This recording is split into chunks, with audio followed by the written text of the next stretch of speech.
The woman knew the man who fainted from heatstroke was the son of the richest man. As long as she saved him, she could marry into a wealthy family and live a luxurious life. Faced with such an opportunity, she chose to stand by indifferently. Her usually stingy best friend, however, bought a bottle of mineral water worth $500. She rushed over to the rich heir and carefully helped him cool down. Seeing this scene, the woman realized that her best friend had been reborn just like her. In their previous life, both the woman and her best friend had scored high enough to be admitted to Harvard. However, due to limited admission spots, only one of them could be accepted. On their way to submit their applications, the woman encountered a stranger who had fainted from heatstroke. Without hesitation, she went to save him. Seeing this, her best friend took the chance to rush to the school and submit her own application. As a result, the woman missed her chance to apply because she was saving someone. Her best friend was successfully admitted to Harvard. Later, her best friend proudly showed off her Harvard admission letter in front of her. Just then, the man the woman had saved earlier arrived in a luxury car and proposed to her in front of everyone. Only then did people realize that the man she had saved was actually the son of the richest man. Faced with his heartfelt proposal, the woman agreed to marry him. From that day on, she became a socialite everyone envied. Although her best friend got into Harvard, she couldn't escape the fate of being an ordinary worker after graduation, struggling every day just to make ends meet. Seeing the woman marry into wealth and live a life of luxury, especially at her wedding, when the rich heir generously transferred billions in company shares to her, her best friend was filled with jealousy. But she didn't know that the rich heir's affection was actually a carefully planned trap. Her best friend noticed nothing unusual and eventually lost her mind. She grabbed a knife from the table and stabbed the woman to death.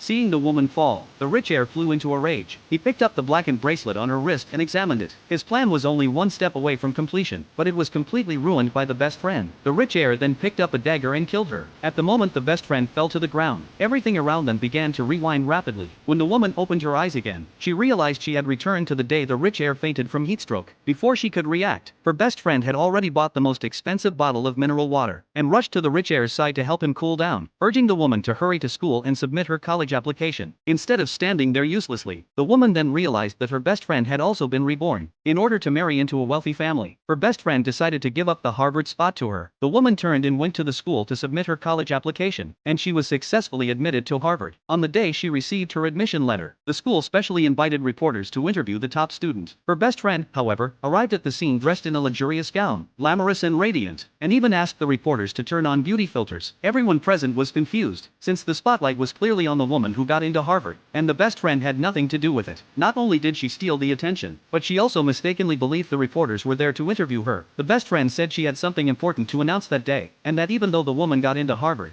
she could only work as her maid. The teacher couldn't tolerate her words, and quickly stepped forward to persuade her to leave. The best friend pushed the teacher away, yelling for her to get lost. Fortunately, the principal arrived in time. Seeing the best friend publicly humiliate the school's top student and make inappropriate remarks on the spot, he advised her to leave immediately. The